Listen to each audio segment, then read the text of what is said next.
Video आवडल्यास व्हिडिओला like करा, चॅनलला सबस्क्राईब करा। आज बनवूया दाल पालक एकदम सोप्या पद्धतीने। कांदा टमाटर मिरची कापून घ्यायचं, डाळ व्यवस्थित धुवून घ्यायची आपल्याला, सर्व कट केलेलं त्यामध्ये टाकून घ्यायचं आपल्याला, टमाटर कांदा मिरची आणि बारीक चिरलेली पालकसुद्धा टाकायची त्यामध्ये आपल्याला। चवीनुसार मीठ घालायचे थोडंसं आणि 2 शिट्ट्या कुकरला लावून घ्यायचं। डाळ व्यवस्थित शिजून तयार होते। डाळ शिजल्यानंतर व्यवस्थित मॅश करून घ्यायचे ते सर्व। लगेच आपण याला फोडणी देणार आहोत। कढईमध्ये तेल टाकायचं आहे, तुम्ही तुमच्या याच्यानुसार टाकू शकता। मी 2 उबळे तेल घालेले याच्यामध्ये।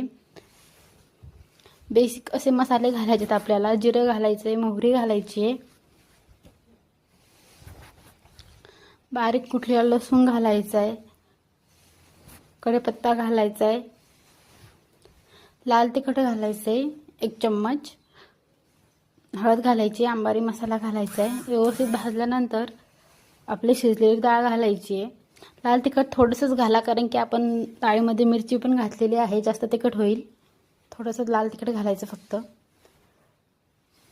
थोडंसं मीठ घालायचं परत, आणि बारीक चिरलेली भरपूर सारी कोथिंबीर घालायची। मस्त उकळा येऊ द्यायचा आहे।